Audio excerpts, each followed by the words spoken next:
Bismillahirrahmanirrahim. Assalamualaikum warahmatullahi wabarakatuh. Alhamdulillah muqallibus syuhur wal ayyam wa huwa al-hayyul qayyum dzul jalali wal ikram. Wa asyhadu an la ilaha illallah wahdahu la syarika lah syahadatan arju biha an najata يوم يقوم الأنام وأشهد أن محمدا عبده ورسوله سيد الأنبياء والمرسلين أفضل من صلى وقام بالليل وقام صلى الله عليه وعلى آله وصحبه ومن تبعكم بإحسان إلى يوم القيامة أما بعد. Bapak-bapak, ibu-ibu dan saudara-saudari sekalian, kaum muslimin dan muslimat yang saya hormati dan saya muliakan.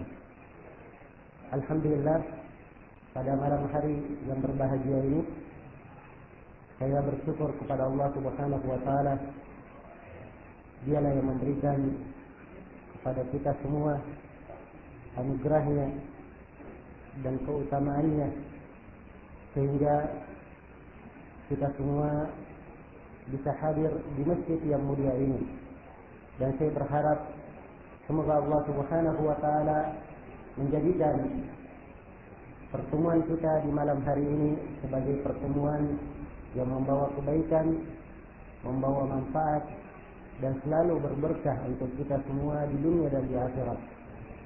Dan saya berharap dan selalu bermohon kepada Allah Subhanahu wa taala semoga kita semua digolongkan kepada hamba-hambanya yang selalu mengingat kepadanya.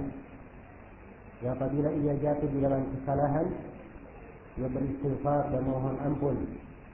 Apabila dia mendapatkan nikmat, dia bersyukur kepada Allah Subhanahu wa taala. Apabila ia ditimpa oleh ujian, dia selalu mengingat akan keberadaan Rabb-Nya dan bersabar. Dan semoga Allah Subhanahu wa taala menjadikan kita semua sebagai hamba-hambanya yang kokoh di atas agamanya dan menegakkan segala tuntunan dan ketentuannya. Innahu waliyyu dzalika wal qadiru alaih. Hadirin dan hadirat, kaum muslimin dan muslimat yang saya hormati dan saya muliakan. Pada malam hari ini sebuah kesempatan yang sangat baik untuk kita semua, di mana insyaallah taala dalam hitungan beberapa hari lagi kita akan memasuki bulan Ramadan. Sebuah bulan yang penuh dengan keutamaan. Sebuah bulan yang terdapat di dalamnya pengampunan dan berbagai kebaikan untuk kaum muslimin. Sebuah bulan yang kita harapkan derajat-derajat kita diangkat dan ditinggikan oleh Allah Subhanahu wa taala. Sebuah bulan yang kita harapkan menjadi sebuah madrasah, sebuah pendidikan yang menuntun kita semua kepada kehidupan yang sejati, bukan kehidupan yang tidak ada arah, bukan pula kehidupan orang-orang yang tidak menyadari arti kehidupannya di atas muka bumi. Maka keberadaan kita mendekati bulan Ramadan ini insyaallah taala itu adalah sebuah kebaikan, dan kita semua bermohon kepada Allah Subhanahu wa taala semoga Allah memanjangkan umur kita untuk bisa masuk ke dalam bulan Ramadan, dan semoga kita di bulan Ramadan kelak bisa menyelesaikan tugas dan kewajiban kita sebagaimana yang diperintah oleh Allah dan Rasul-Nya. Sebagaimana yang diperintah oleh Allah dan Rasul-Nya, innahu waliyyu dzalika wal qadiru alaih. Hadirin sekalian yang saya hormati dan saya muliakan, dimaklumi bahwa sebuah ibadah nilai dan keutamaannya itu ditentukan oleh dua hal. Nilai dan keutamaan sebuah ibadah ditentukan oleh dua hal. Dan dua hal ini harus dihadirkan oleh setiap muslim dan muslimah dalam setiap aktivitas ibadahnya. Ibadah apa saja. Apakah itu salat, apakah itu puasa, zakat, haji, maupun yang lainnya. Dua hal ini harus dia hadirkan. Yang pertama, dia harus menghadirkan keikhlasan kepada Allah Subhanahu wa ta'ala saat melakukan ibadah itu. Yaitu seorang ketika melakukan ibadah, dia meniatkan bahwa ibadah ini dia lakukan semata-mata hanya mengharap keutamaan dari Allah. Semata-mata dia lakukan menjalankan ketaatan kepadanya, merendahkan diri kepadanya. Dan dia melakukan ibadah itu, dia berharap semoga dengan ibadah yang dia lakukan itu mengangkat derajatnya dan menggugurkan dosa-dosanya, menjadikannya sebagai penghuni surga dan menjauhkannya dari api neraka. Ini dari mana? Keikhlasan bagi seorang hamba yang ingin menjalankan ibadah. Maka yang pertama disyaratkan padanya keikhlasan. Kemudian yang kedua disyaratkan ibadah tersebut harus dibangun di atas tuntunan Rasulullah SAW. Sebab sebuah ibadah tidak akan berarti, tidak akan bernilai kecuali kalau ibadah tersebut dibangun di atas tuntunan Rasulullah SAW. Kita semua menghafalkan sebuah ayat dalam Al-Quran. Ayatnya sering kita dengarkan di bacaan-bacaan salat, yaitu di surah Al-Bayyinah. Allah berfirman, وَمَا أُمِرُوا إِلَّا لِيَعْبُدُوا اللَّهَ مُخْلِصِينَ لَهُ الدِّينَ. Tidaklah mereka itu diperintah kecuali hanya untuk beribadah kepada Allah dengan mengikhlaskan agama hanya untuknya. Di awal ayat, tidaklah mereka diperintah, menunjukkan bahwa agama ini dibangun di atas perintah, dibangun di atas tuntunan. Ya. Sebuah ibadah dianggap sebagai ibadah kalau dibangun di atas tuntunan Rasulullah SAW. Karena itu Rasulullah menegaskan di dalam hadis yang diriwayatkan oleh Imam Al-Bukhari dan Imam Muslim, "Man ahdatha fi amrina hadza ma laysa minhu fa huwa raddun." Siapa yang mengada-adakan di dalam perkara agama kami ini sesuatu yang tidak ada tuntunannya, tidak ada dasar dan sumbernya di dalam agama, maka amalan tersebut adalah amalan yang tertolak. Maka harus dibangun di atas tuntunan Rasulullah sallallahu alaihi wasallam. Kemudian dalam kelanjutan ayat, "Wa ma umiru illa liya'budullah." Tidaklah mereka diperintah kecuali untuk beribadah kepada Allah, mukhlishina lahuddin, dengan mengikhlaskan agama hanya untuk Allah Subhanahu wa ta'ala. Ya. Maka beda puasa orang yang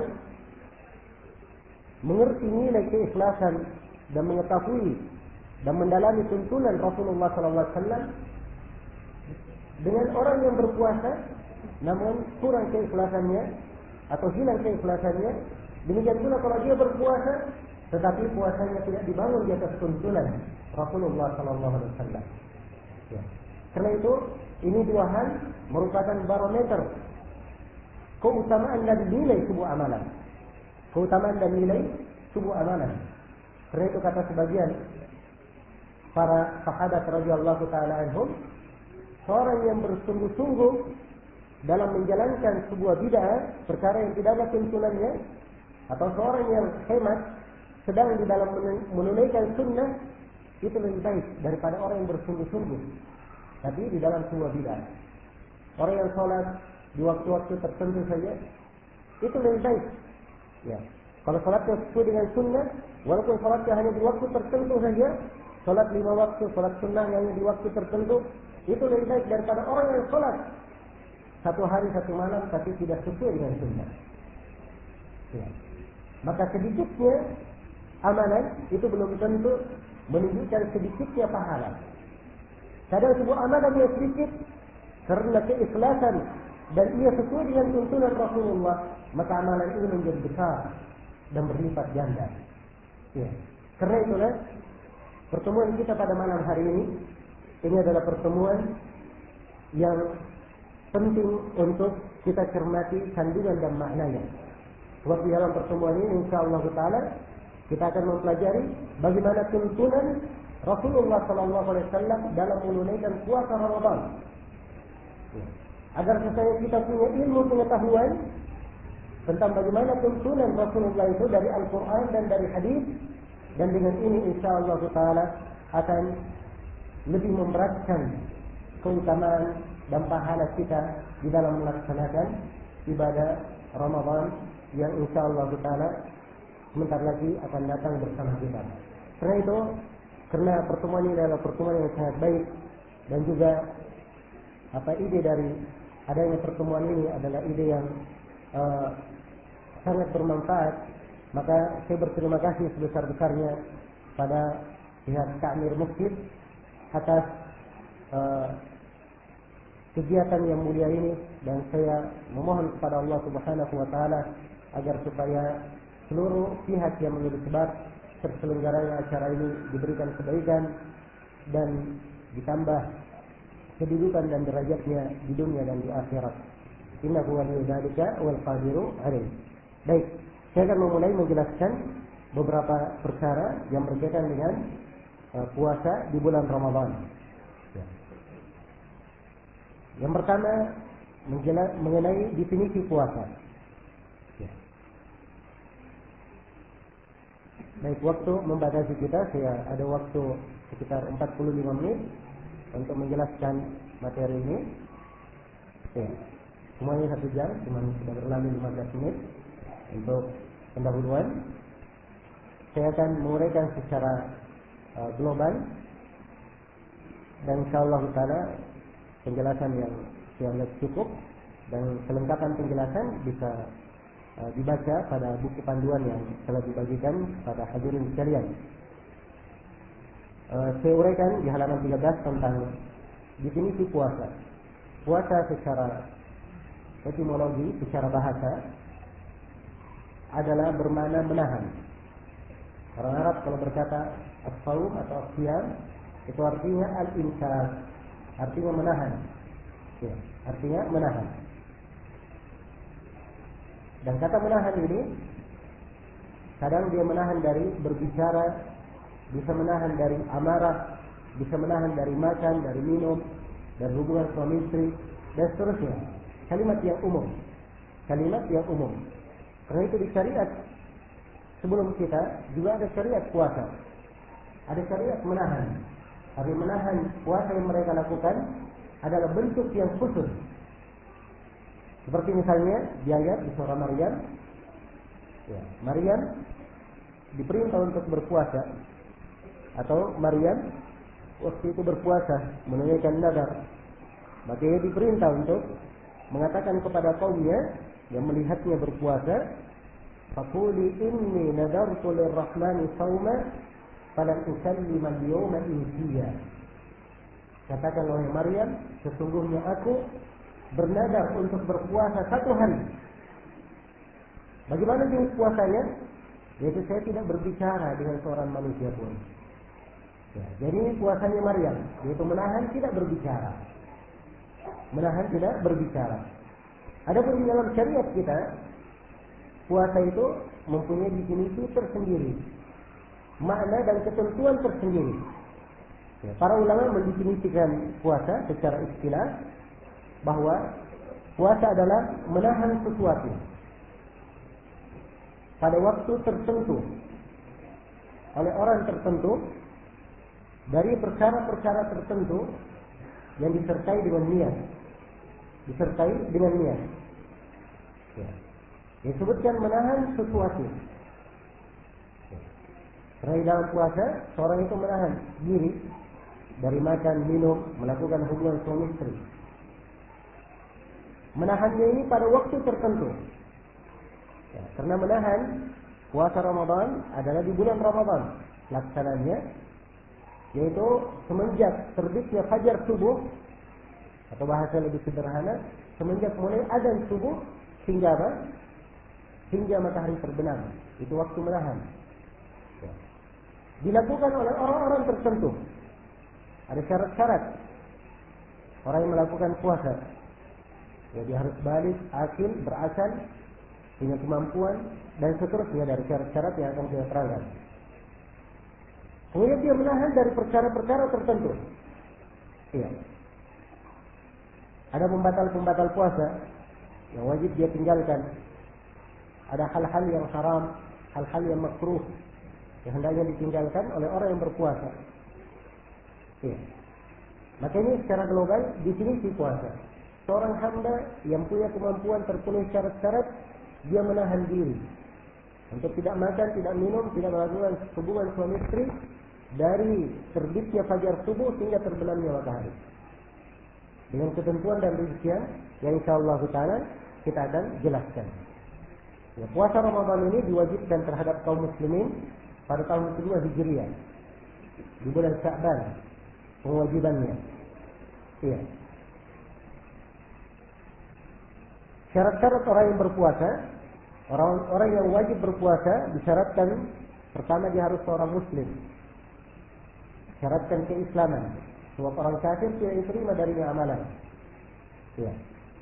Kemudian yang kedua disyaratkan dia adalah orang yang berakal, orang yang waras. Ya. Adapun orang yang kesurupan atau orang yang tidak waras, ini tidak diterima darinya puasa. Kemudian yang ketiga disyaratkan dia adalah orang yang telah balik. Adapun anak kecil yang belum balik belum ada kewajiban puasa. Tetapi orang tua mulai melatih dan membiasakan anaknya untuk berpuasa. Dan apabila sang anak melakukan puasa, dia mendapat pahala. Hanya saja belum diwajibkan berpuasa karena belum balik. Iya. Kemudian yang keempat disyaratkan kemampuan. Adapun orang yang tidak mampu karena udzur, seperti orang yang sakit, laki-laki dan perempuan yang sudah sangat tua umurnya, perempuan hamil yang mengkhawatirkan janin yang dia kandung, atau perempuan yang menyusui mengkhawatirkan anak yang dia susui, maka ini dikatakan tidak ada kemampuan. Dia tidak wajib berpuasa. Ya. Namun bagi orang yang meninggalkan puasa karena udzur, ini ada ketentuan-ketentuan akan kita terangkan nanti di pembahasan tentang qada dan pembahasan tentang membayar fidyah. Kemudian yang kelima, diwajibkan atau syarat orang yang wajib puasa dia harus orang yang mukim. Orang yang mukim, orang yang menetap. Adapun orang yang melakukan perjalanan, dia tidak diwajibkan berpuasa. Orang yang melakukan perjalanan. Ya, tapi kalau dia tidak berpuasa ketika melakukan perjalanan, maka nanti dia qada dengan berpuasa di hari-hari lain. Dan ini juga insyaallah taala akan datang ketentuannya, penjelasannya. Kemudian yang keenam, syarat kewajiban berpuasa tidak ada penghalang berupa haid maupun nifas. Ya, karena perempuan yang haid dan perempuan yang nifas tidak boleh berpuasa. Tidak boleh berpuasa. Kalaupun dia berpuasa, maka puasanya tidak sah. Kalau dia haid dan nifas, maka dia ganti puasanya di hari-hari yang lain. Sebanyak masa nifas yang dia jalani dan dia tinggalkan puasa padanya. Iya. Maka ini beberapa pendahuluan berkaitan dengan definisi puasa dan syarat-syarat kewajiban berpuasa. Kemudian yang penting diketahui di sini, bagi seorang muslim dan muslimah, dia wajib memahami bahwa puasa Ramadan itu adalah sebuah kewajiban atas dirinya. Puasa Ramadan adalah fardu ain, wajib atas setiap individu muslim dan muslimah. Iya. Dalil kewajibannya ditunjukkan di dalam ayat-ayat Al-Quran dan ditunjukkan di dalam hadis-hadis Rasulullah SAW. Baik, waktu membatasi kita, tapi saya akan membacakan di sini beberapa ayat yang merupakan ayat-ayat pokok di dalam pembahasan puasa. Tidak apa-apa saya baca sekaligus saya terangkan kandungan dan keutamaan di dalam puasa ini. Ya. Ayatnya di surah Al-Baqarah ayat 183 dan seterusnya. Allah Subhanahu wa taala berfirman, "Ya ayyuhalladzina amanu kutiba 'alaikumus shiyamu kama kutiba 'alal ladzina min qablikum la'allakum tattaqun." Wahai orang-orang yang beriman, diwajibkan atas kalian untuk berpuasa sebagaimana telah diwajibkan atas orang-orang sebelum kalian agar kalian bertakwa. Perhatikan ayat yang mulia ini, diterangkan kewajiban atas kaum muslimin dan muslimat untuk melakukan puasa Ramadan. Dan kewajiban puasa ini bukan hanya di umat Islam saja. Ini kewajiban sudah ada di umat-umat sebelum umat Islam. Walaupun berbeda cara melaksanakannya. Seperti di masa Maryam, Nabi Zakaria, mereka puasa tidak berbicara. Ya. Beda bentuk puasanya, tapi sama-sama sebuah ibadah yang diwajibkan. Ini menunjukkan bahwa ibadah puasa ini adalah ibadah yang sangat agung. Bukan saja merupakan kekhususan di tengah umat Islam saja, ada di umat-umat sebelumnya. Iya, ada di umat-umat sebelumnya. Kemudian di akhir ayat dikatakan la'allakum tattaqun. Ini perhatikan, buah dari puasa supaya kalian bertakwa. Karena siapa yang berpuasa dengan benar, dia mengerti tuntunan puasa itu, dan ia mengenal keutamaan dan besarnya anugerah Allah di bulan Ramadan, pasti dia keluar sebagai orang-orang yang bertakwa. Pasti dia keluar sebagai orang-orang yang bertakwa. Ya. Karena diterangkan di sini bahwa supaya kalian bertakwa, maka di kelanjutan ayat diterangkan hal-hal dari puasa dari bulan Ramadan yang menggambarkan bagaimana ketakwaan tersebut. Pada kelanjutan ayat, ayyaman ma'dudat, hari-hari yang telah ditentukan.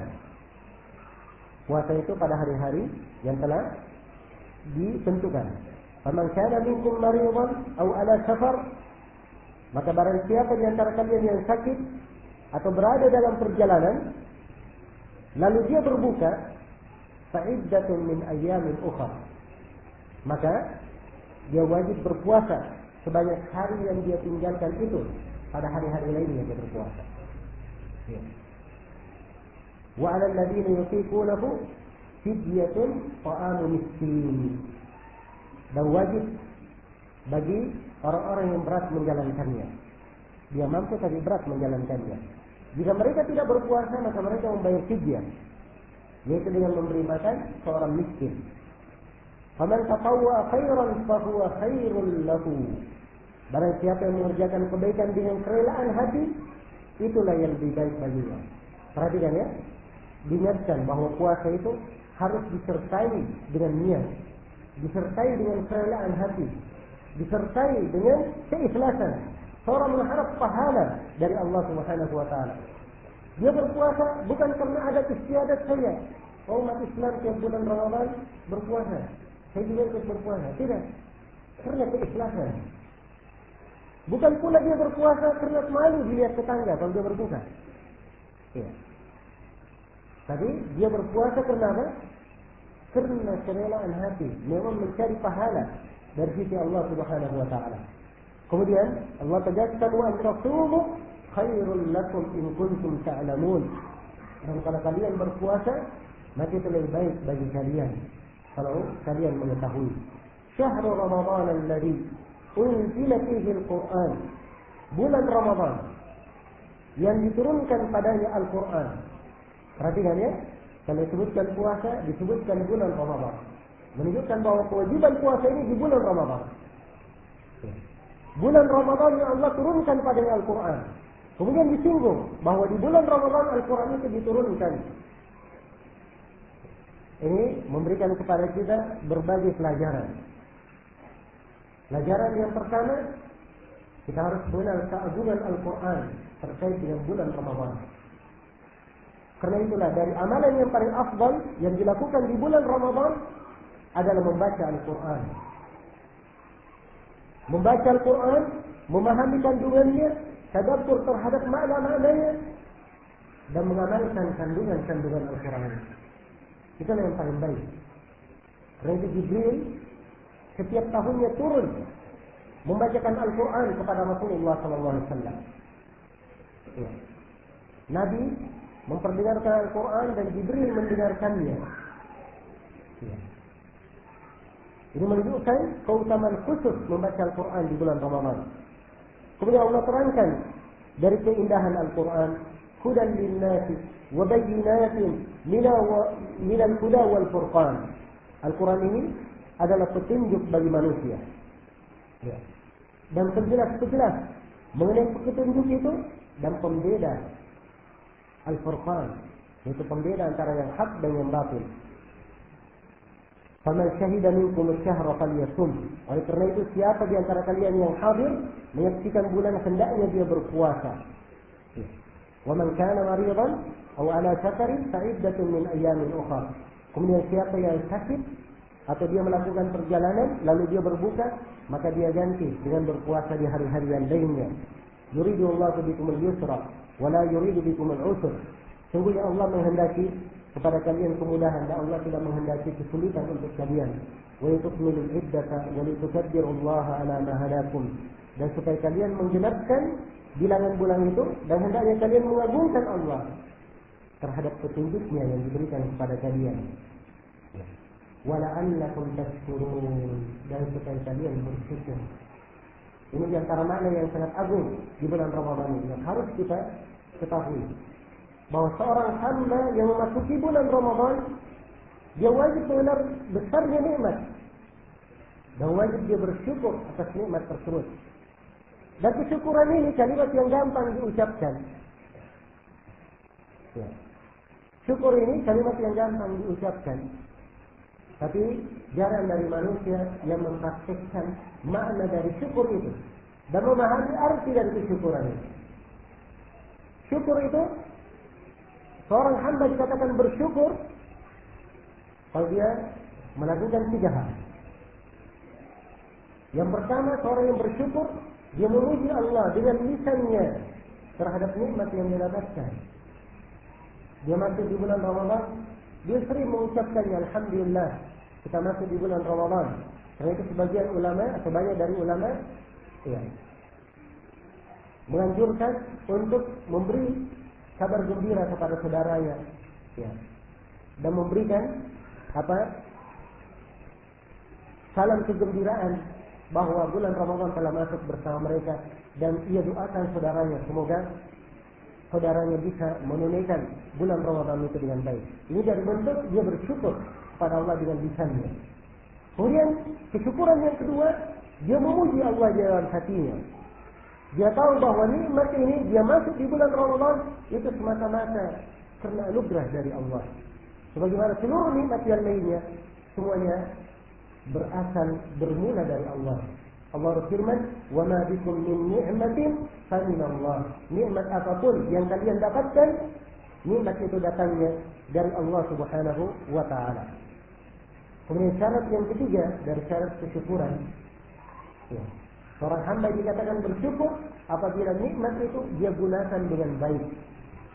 Dia gunakan pada hal yang dicintai dan diridhai oleh Allah. Itu baru bersyukur namanya. Ya. Bukan masuk di bulan Ramadan, bulan Ramadannya dihabiskan dengan perkara yang sia-sia. Menit demi menit, saat demi saat, hari demi hari yang terus bergulir di bulan Ramadan, dia telantarkan dengan perkara yang tidak bernilai. Ini adalah yang kita sayangkan di tengah kaum muslimin dan muslimat, ya.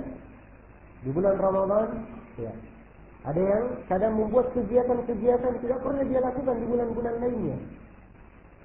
Dan ini sangat disayangkan tentunya, sebab dia mendapatkan nikmat yang besar tidak dia gunakan dengan baik. Tidak dia gunakan dengan baik. Apalagi kalau bulan Ramadan tersebut, ya, dijalani dengan melakukan hal-hal yang melanggar syariat, hal-hal yang diharamkan, seperti yang kita saksikan pada sebagian kaum muslimin. Maka ini ayat 183 dan ayat hingga 185 dari surah Al-Baqarah menjelaskan tentang kewajiban puasa di bulan Ramadan.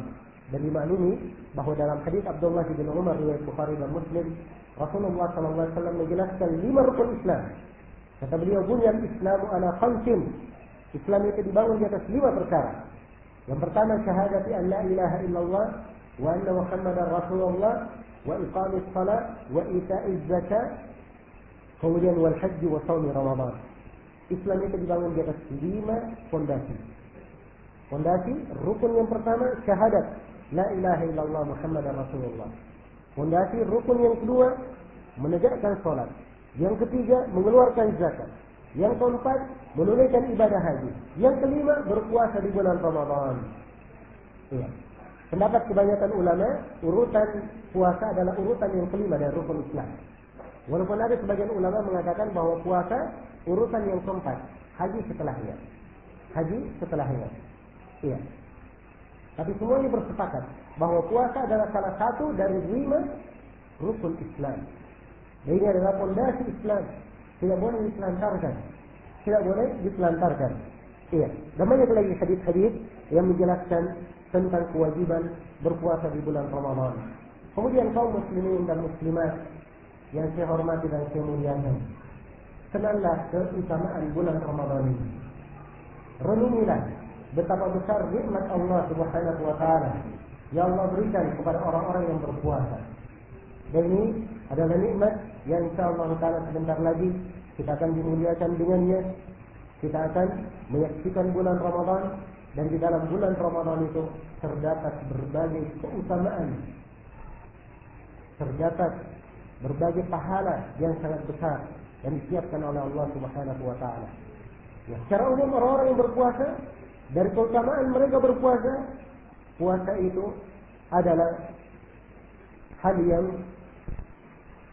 merupakan pengampunan dari Allah dan melipat gandakan pahala mereka. Allah Subhanahu wa taala di surah Al-Ahzab menyebutkan 10 golongan dari kaum muslimin yang beramal. Di antara 10 golongan ini disebutkan was-shaimin was-shaimat, laki-laki dan perempuan yang berpuasa. Kemudian di akhir ayat Allah berfirman, "A'addallahu lahum maghfiratan wa ajran 'azima." Allah siapkan untuk mereka pengampunan dan pahala yang sangat besar. Diterangkan pengampunan dan pahala yang sangat besar. Kemudian yang kedua dari keutamaan orang yang berpuasa, puasa itu adalah perisai, tameng dari api neraka. Iya. Tameng dari api neraka. Rasulullah sallallahu alaihi wasallam bersabda, "As-siyamu junnah." Puasa itu adalah tameng.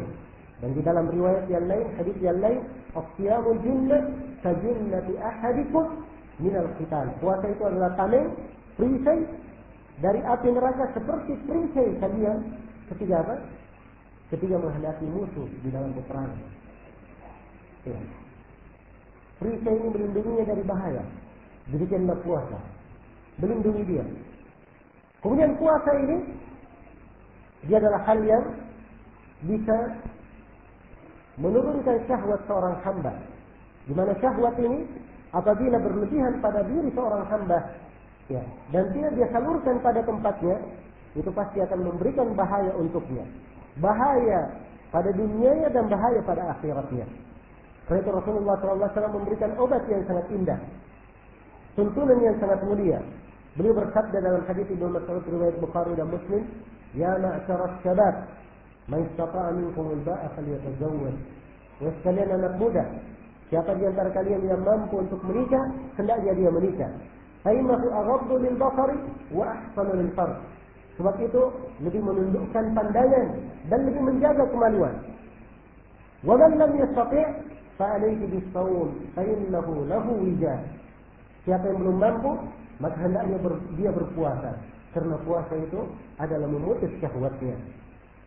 Kemudian dari keutamaan orang yang berpuasa itu mendapatkan ganjaran khusus di sisi Allah. Iya.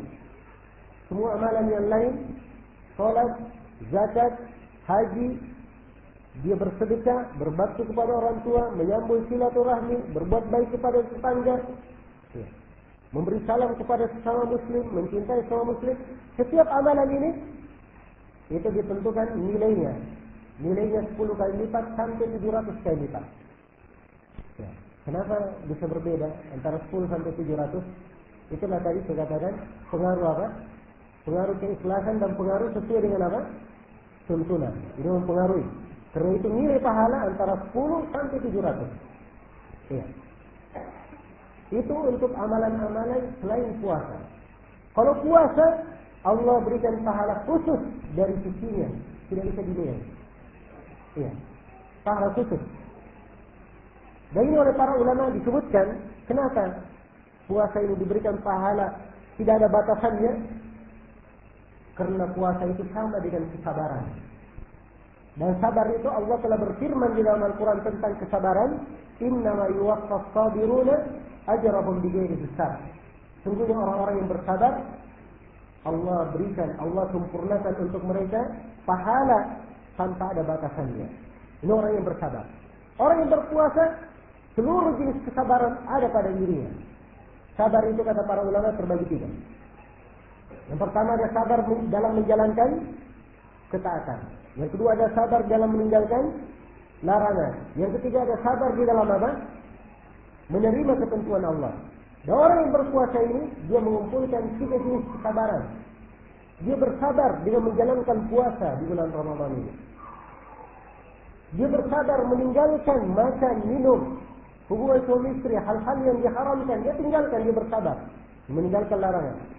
Dan dia bersabar menerima ketentuan Allah. Bahwa dia adalah seorang hamba telah ditakdirkan untuk menjalankan puasa.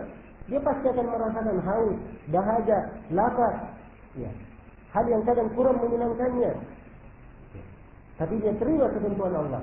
Karena itu orang yang bersabar diberikan pahala tidak ada batasannya. Demikian pula orang yang berpuasa diberikan pahala tidak ada batasannya. Ya. Kemudian orang yang berpuasa itu memiliki 2 keutamaan, 2 kegembiraan. Dia bergembira ketika berbuka dan bergembira ketika menghadap kepada Allah. Bergembira ketika dia berbuka, dia bergembira sudah waktunya berbuka. Tabiat manusia senang untuk segera dia makan ketika dia lapar.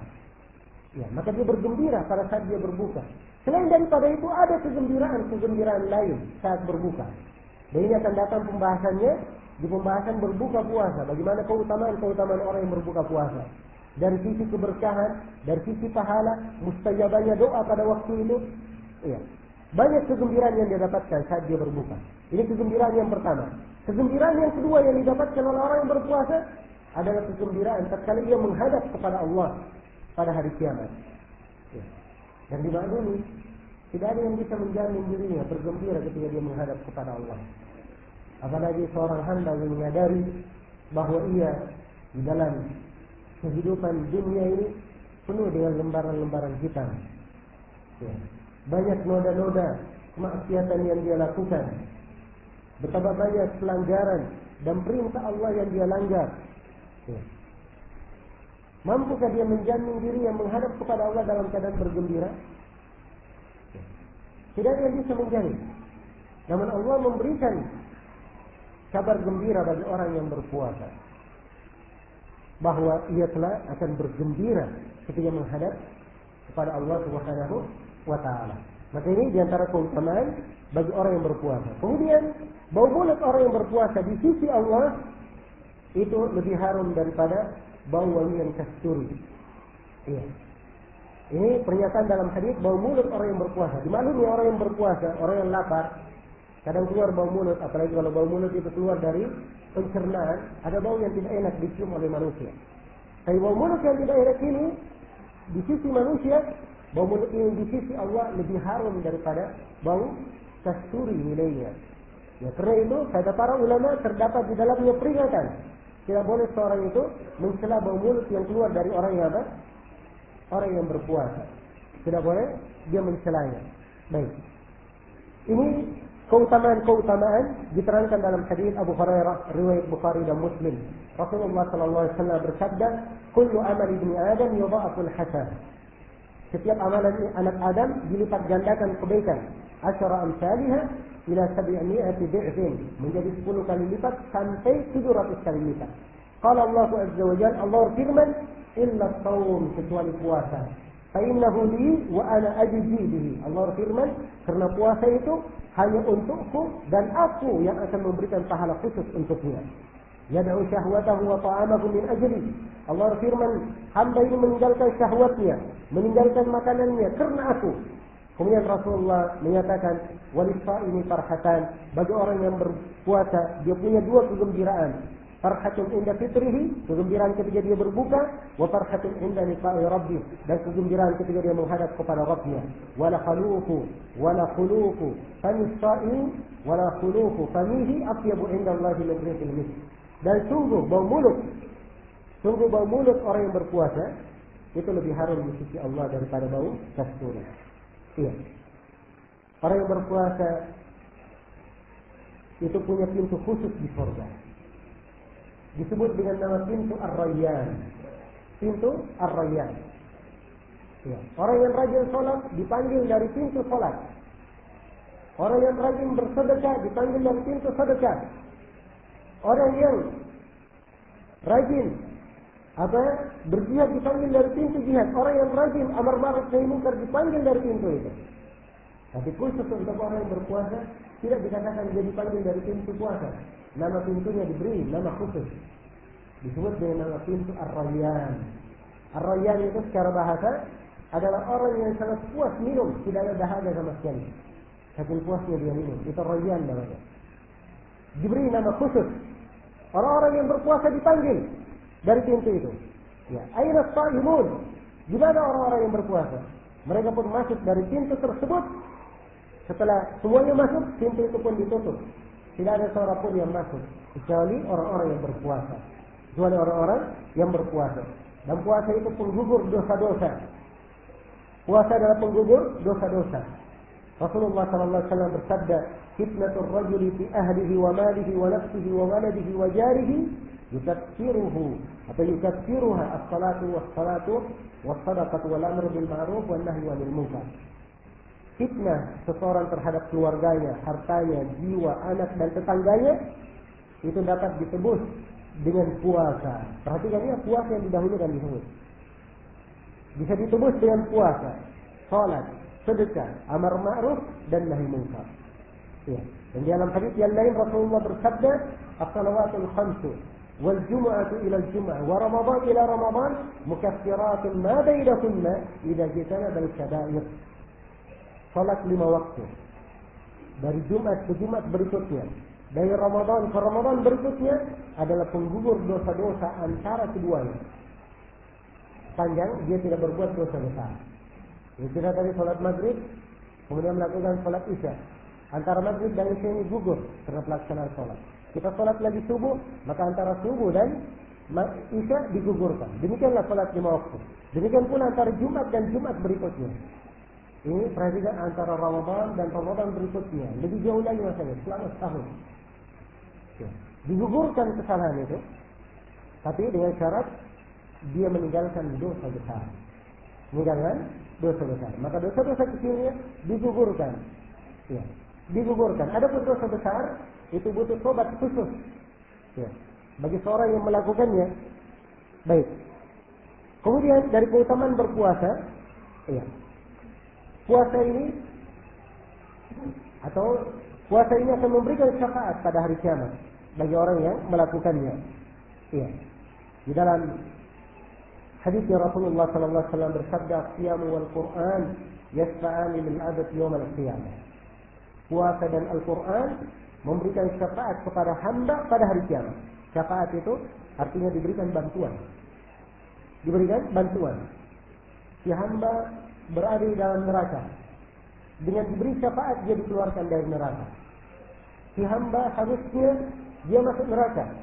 Karena dia dapat syafaat tidak jadi masuk neraka. Dia langsung dimasukkan ke surga. Jelas ya? Si hamba sudah masuk surga di derajat bawah. Dengan syafaat derajatnya ditinggikan lagi. Itu syafaat namanya. Puasa memberi syafaat. Ya. Kepada orang yang melakukan puasa itu. Nah, pada hari kiamat. Puasa berkata kepada Allah pada hari kiamat, "Wahai Rabbku, mana'tuhu at-ta'ama wasyahawat bin nahar, fasyafi'ni fi." Wahai Rabbku, sesungguhnya saya telah menahan orang ini untuk tidak makan dan ia meninggalkan syahwatnya di siang hari, maka berilah syafaat ya denganku untuk orang ini. Ya, demikian pula Al-Quran. Al-Quran berkata, "Mana'tuhun naum bil-lail fasyafi'ni fih." Ya Allah, sungguhnya aku telah menahan dia tidur di malam hari. Ya, karena dia selalu membaca Al-Quran, punya waktu khusus membaca Al-Quran di malam hari. Ini terdapat di dalamnya peringatan tentang keutamaan sholat malam, di mana seorang membaca Al-Quran di dalamnya. Ini adalah sholat tarawih yang dilakukan oleh kaum muslimin di bulan Ramadan. Maka Al-Quran juga memberi syafaat baginya. Kemudian, ya, di bulan Ramadan pintu-pintu surga itu dibuka, pintu-pintu neraka ditutup, dan setan-setan itu dibelenggu. Setan-setan dibelenggu. Dalam hadits Abu Hurairah riwayat Bukhari dan Muslim, Rasulullah sallallahu alaihi wasallam bersabda, "Idza jaa Ramadan, futihat abwabul jannah wa ghulqat abwabun nar wa suffidat asy-syayatin." Apabila Ramadan datang, ya, maka pintu-pintu surga dibuka, pintu-pintu neraka ditutup, dan para setan dibelenggu. Para setan dibelenggu. Pintu-pintu surga dibuka. Sebuah riwayat mengatakan pintu-pintu rahmat dibuka. Rahmat Allah terbuka. Dan ditutup pintu-pintu neraka. Para setan dibelenggu. Ini mungkin sering terjadi pertanyaan di sini di bulan Ramadan. Tidak ada yang bertanya, para setan dibelenggu, kenapa di bulan Ramadan masih ada yang melakukan kemaksiatan? Sering kita dengarkan ada yang tawuran di bulan Ramadan. Ada kejadian-kejadian yang tidak menunjukkan. Kalau setan dibelenggu, kok ada orang yang berbuat maksiat? Ini sering ditanyakan. Maka jawabannya berkaitan dengan hadis ini dijawab dengan dua jawaban. Jawaban yang pertama, sebagian ulama mengatakan bahwa yang dimaksud dibelenggu di sini bukan seluruh setan, tapi pentolan-pentolannya setan yang dibelenggu. Setan yang paling durjananya yang dibelenggu. Karena itu datang dalam riwayat An-Nasai, wa suffidat maradatus syayatin. Dan pentolan-pentolan setan itu dibelenggu. Jelas ya? Ini jawaban yang pertama. Jawaban yang kedua lebih indah dari jawaban yang pertama. Jawaban yang kedua mengatakan bahwa orang yang berbuat kemaksiatan itu punya dua sebab. Orang yang berbuat kemaksiatan ada dua sebab, atau ada dua yang memanggilnya untuk berbuat maksiat. Datang dari dua arah. Arah yang pertama dari setan. Baik setan dibelenggu, masih ada arah yang kedua, maksiat itu datang. Dari mana arahnya? Yaitu dari diri dia sendiri. Dari diri dia sendiri. Karena itu dalam Al-Quran dikatakan, "Innan nafsa la'ammaratun bis-su' illa ma rahima rabbi." Sungguhnya jiwa itu senang memerintah kepada kejelekan, kecuali siapa yang dirahmati oleh Allah. Kecuali jiwa yang selalu menggembleng dirinya, mendidik dirinya dengan ilmu dan dengan kesabaran, inilah yang bisa melarang dirinya dari kemungkaran. Tapi kalau dia perturutkan hawa nafsunya, dia perturutkan perintah jiwanya yang jelek, maka inilah yang menyebabkan sering terjadi apa? Sering terjadi kemaksiatan. Ya, karena itu, ya, hadis ini adalah hadis pengabaran dari Rasulullah bahwa syaitan dibelenggu, wajib kita imani, wajib kita mengimaninya.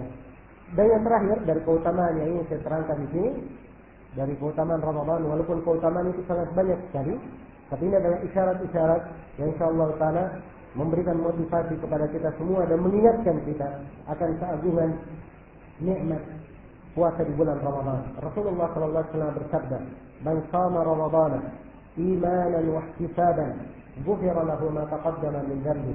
Siapa yang berpuasa di bulan Ramadan karena keimanan dan karena ia mengharapkan pahala, maka akan diampuni untuknya apa yang telah lalu dari dosanya.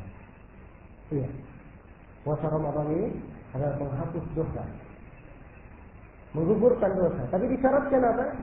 Dia berpuasa karena keimanan. Sekali lagi dia beriman kepada Allah, bukan ikut-ikutan saja, bukan adat istiadat saja. Ya. Keimanan, wahtisaban. Kemudian dia mengharapkan pahala dari Allah, bukan karena riya. Ya.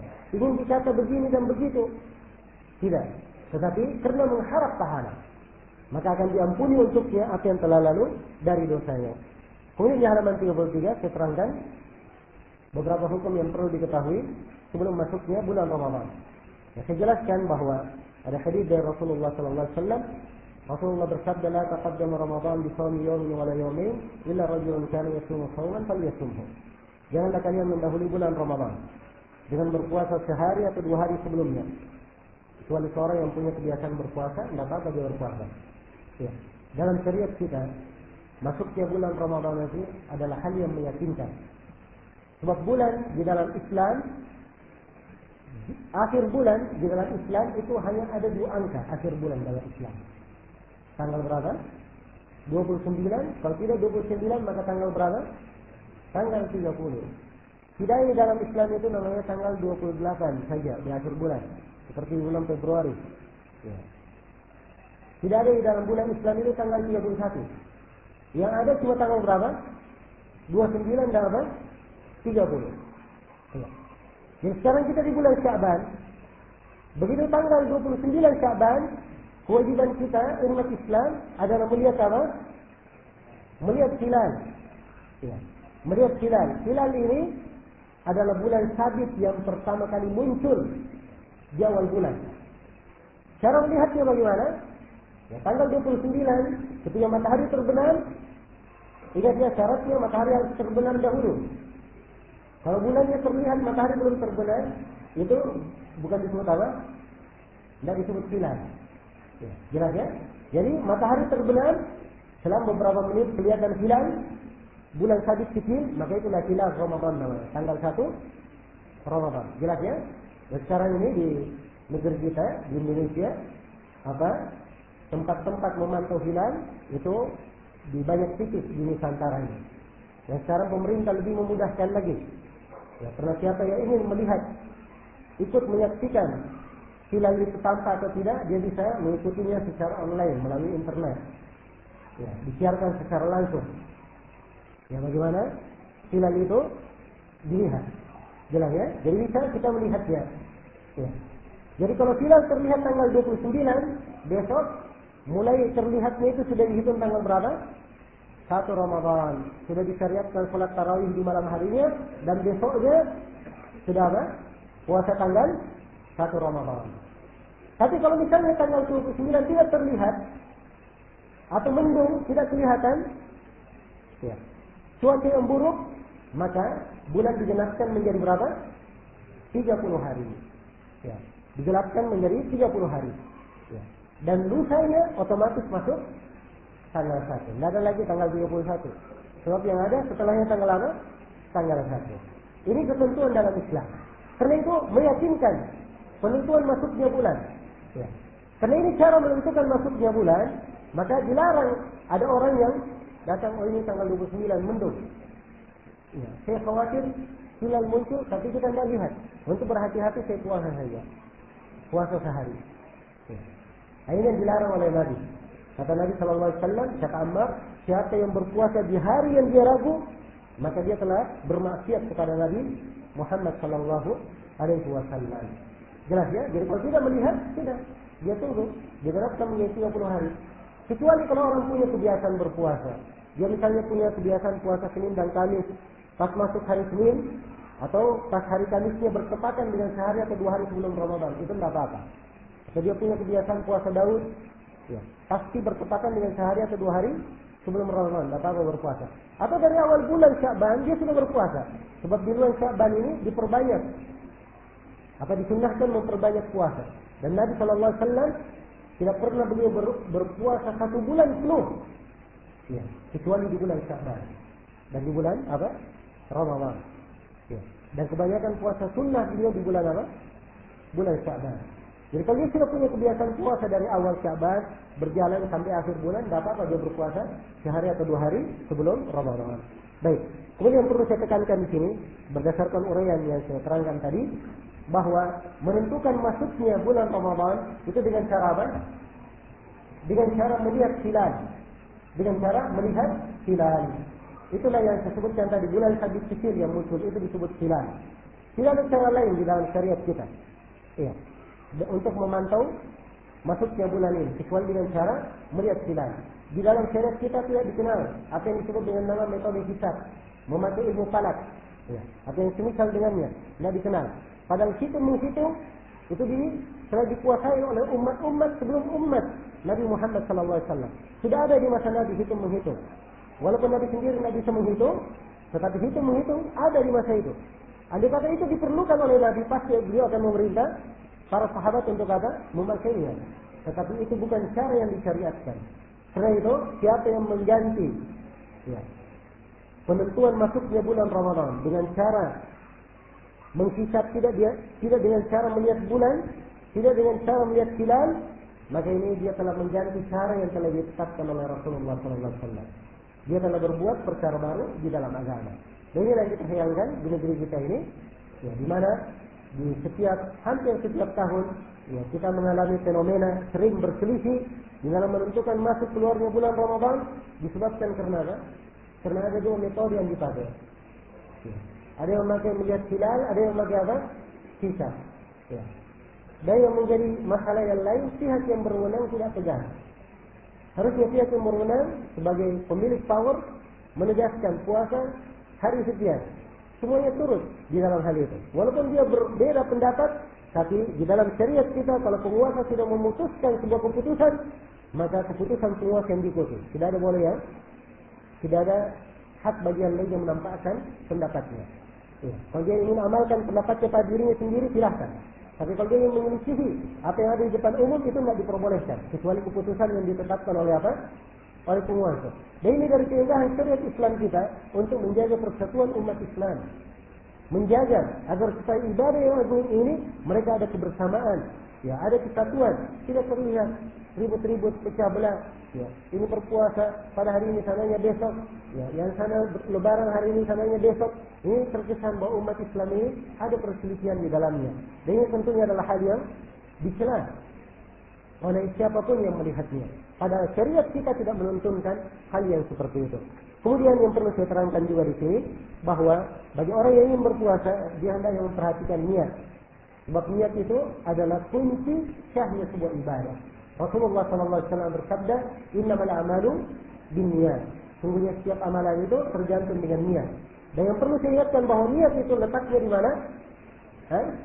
Letaknya di dalam hati. Ini letak niat secara bahasa. Ya, secara bahasa, secara fitrah manusia, dan menurut kesepakatan ahli fikih dan ahli bahasa Arab. Semuanya sepakat bahwa niat letaknya di mana? Letaknya di hati.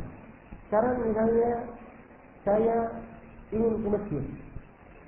Saya tidak berucap apa-apa. Saya ingin ke masjid. Maka di sini tentunya orang-orang yang akan mengatakan saya telah berniat ke masjid. Kan begitu? Karena saya telah memiliki keinginan untuk ke masjid. Walaupun hanya di dalam hati. Hanya di dalam hati. Dan niat ini tidak perlu dilafazkan. Sebab tidak masuk akal. Ya, seorang yang akan minum, misalnya dia ingin minum, dia berkata dulu, saya berniat mau minum. Setelah itu baru dia minum. Ya. Ada makanan banyak di depannya, ada ayam, ada ikan, ada telur. Saya berniat makan ayam, ambil ayam. Ingin ambil telur, saya berniat makan telur, baru ambil telurnya. Saya tidak masuk akal kan? Niat itu tidak dilafazkan. Tidak dilafazkan. Karena itu dari kekeliruan orang yang mengharuskan melafazkan niat. Orang yang mengharuskan melafazkan niat. Padahal niat itu letaknya di mana? Letaknya di hati. Inilah kekeliruan sebagian dari masyarakat kita. Ya, kalau puasa diharuskan membaca nawaitu an asuma Ramadan, ya, qadan lillahi ta'ala, dan terus dari doa-doa yang diajarkan. Jadi saya katakan bahwa doa ini tidak ada tuntunannya dari hadis Nabi. Sebab sepakat para ulama ahli fikih, sepakat para ulama ahli bahasa bahwa niat itu letaknya di mana? Letaknya dalam hati. Dan ini kesalahan besar ya, melafazkan niat ini. Sampai kadang kita ketemukan sebagian manusia di siang hari Ramadan berbuka. Ditanya kenapa berbuka? Oh tadi saya makan sahur lupa baca niat. Ya, coba ya kan. Dia membatalkan puasanya karena anggapan bahwa dia tidak membaca niat itu membatalkan puasa. Padahal ini adalah anggapan yang sangat keliru. Ya, niat itu letaknya di mana? Di dalam hati.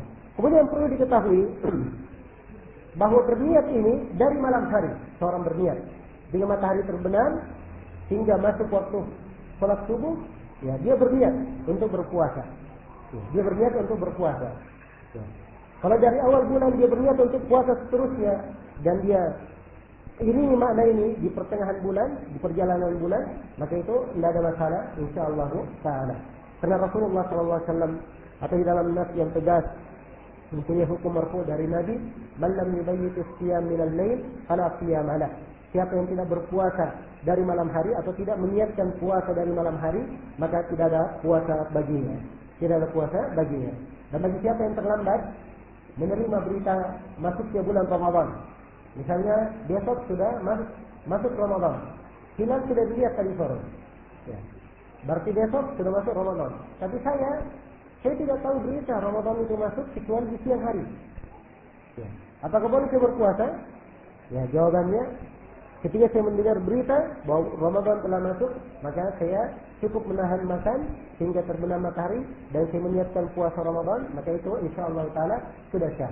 Sebab ini adalah udzur bagi siapa yang terlambat mendengar berita masuknya bulan Ramadan. Kemudian waktu pelaksanaan puasa. Waktu pelaksanaan puasa itu bermula dari terbitnya fajar subuh hingga terbenamnya matahari. Fajar subuh itu apa? Kalau kita lihat di malam hari. Dan ini hanya mungkin dilihat di gurun pasir yang tanah lapang yang terbuka, tidak ada bangunan, dan bisa dilihat di mana? Di laut. Kita melihat ke ufuk timur, gelap gulita. Jelas ya? Gelap gulita. Maka awal cahaya yang dilihat di ufuk itu yang disebut fajar subuh namanya. Awal cahaya yang dilihat di ufuk timur disebut apa? Fajar subuh. Apabila fajar subuh ini muncul, ini waktu adzan subuh. Itulah waktu mulai apa? Mulai berpuasa. Sudah diharamkan makan dan minum. Jelas ya? Jadi waktu mulai berpuasa adalah ketika fajar subuh sudah mulai muncul. Terus waktu kewajiban ini menahan berpuasa berjalan hingga matahari terbenam. Maksudnya matahari terbenam yaitu ketika lingkaran matahari sudah apa? Sudah terbenam. Bukan cahayanya ya, tapi apa? Lingkaran mataharinya. Kalau lingkaran matahari sudah terbenam, maka itu adalah waktu berbuka puasa. Waktu berbuka puasa. Kemudian bagi siapa yang ingin berbuka puasa, tentunya kita akan mulai membahas dulu tentang makan sahur. Ya, sebab ini sunnah bagi orang yang akan berpuasa. Disyariatkan dia makan sahur. Rasulullah SAW bersabda, "Tasahharu fa inna fis sahuri barakah." Makan sahurlah kalian, sesungguhnya pada makan sahur itu ada keberkahan. Keberkahan makan sahur sangatlah banyak. Ada keberkahan yang kembali kepada dunia seorang, ada yang kembali kepada akhiratnya. Dari keberkahan makan sahur, yang pertama, dia bangun di sepertiga malam terakhir. Sebab waktu sahur itu masuk di akhir malam.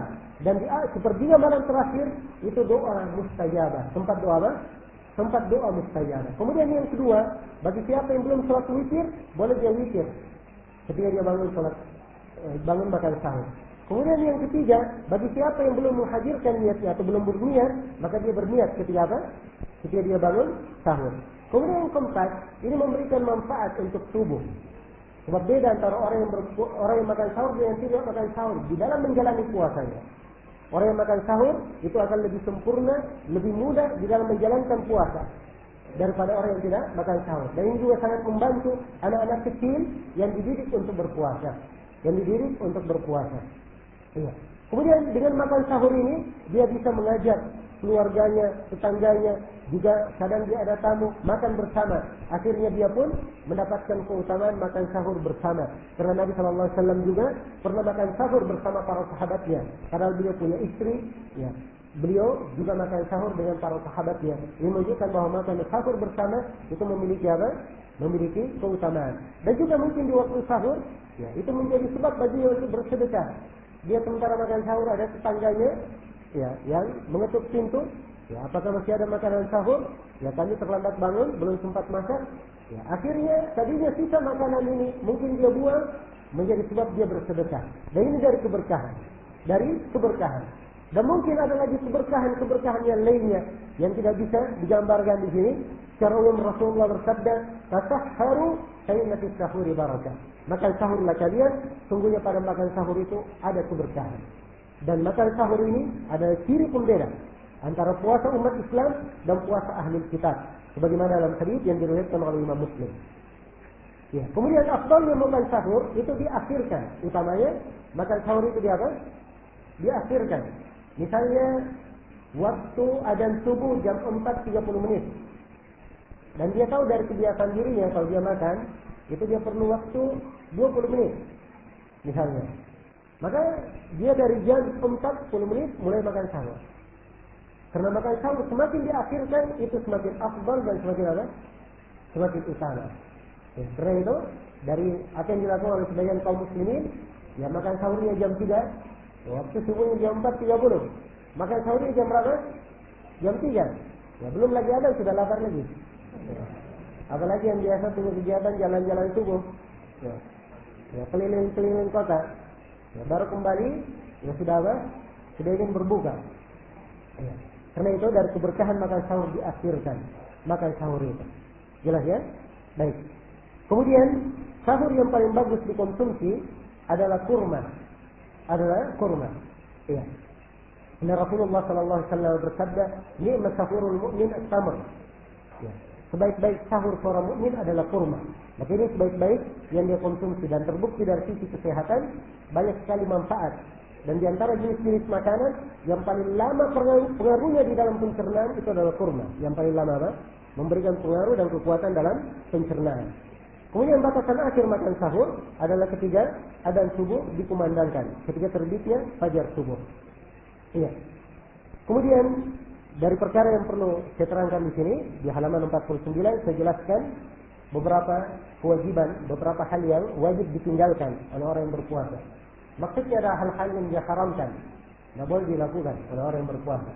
Yang pertama, dia tidak boleh makan, tidak boleh minum, dan tidak boleh melakukan jima, hubungan suami istri.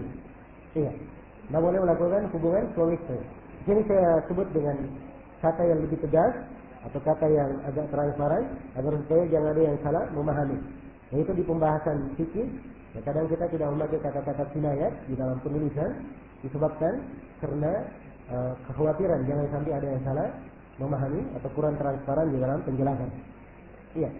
Baik, jadi diharamkan untuk makan, minum dan melakukan hubungan suami istri. Dan ini berdasarkan firman Allah Subhanahu wa taala, "Kulu washrabu hatta yatabayyan wa kulu washrabu hatta yatabayyana lakum al-khayt al-abyad min al-khayt al-aswad min al-fajr." Makan dan minumlah kalian. Diperintah makan dan minum. Ini sahur ya. Makan dan minumlah kalian, makan sahur sampai terbit waktu subuh. Terbit fajar subuh. Ya. Jadi akhir makan dan minum di dalam ayat ini dijelaskan bahwa dia adalah dua hal yang diharamkan bagi orang yang berpuasa kalau sudah terbit fajar subuh. Karena itu diharamkan bagi orang yang berpuasa makan dan minum. Ya, demikian pula dia meninggalkan di dalam hadis qudsi dikatakan yada'u syahwatahu wa ta'amahu min ajli. Dia meninggalkan syahwatnya. Perhatikan dia kata syahwat. Apakah sampai kepada hubungan suami istri atau kepada pendahuluannya? Segala hal yang berkaitan dengan syahwat dia tinggalkan. Demikian pula dia tinggalkan makanannya. Kemudian orang yang berpuasa tidak boleh berdusta. Tidak boleh dia mengadu domba. Tidak boleh dia berbuat riba. Ya, tidak boleh dia berbuat riba. Demikian pula tidak boleh dia berbuat perkara-perkara yang diharamkan. Ini tiga jenis dosa saya sebutkan di sini. Karena ini dosa banyak dilanggar dan dilakukan di bulan Ramadan. Dan ini hanya sekedar percontohan untuk mewakili bahwa segala hal yang diharamkan itu tidak boleh dilakukan oleh orang yang berpuasa. Demikian pula orang yang berpuasa hendaknya dia meninggalkan perbuatan yang sia-sia. Rasulullah mengingatkan, "Man lam yada' qaul az-zur wal 'amal bih, falaysa lillahi hajah fi an yada'a ta'amahu wa syarabahu." Siapa yang tidak meninggalkan ucapan dusta dan beramal dengan kedustaan, maka tidak ada hajat bagi Allah. Tidak ada keperluan bagi Allah menerima puasanya. Tidak ada keperluan bagi Allah menerima perbuatannya, dia meninggalkan makanannya, meninggalkan minumannya. Ya, Allah tidak ada keperluan untuk menerima amalan tersebut. Nah, dan Rasulullah sallallahu alaihi wasallam juga bersabda, "Fa idza kana yawmu shawmi ahadikum fala yarfas."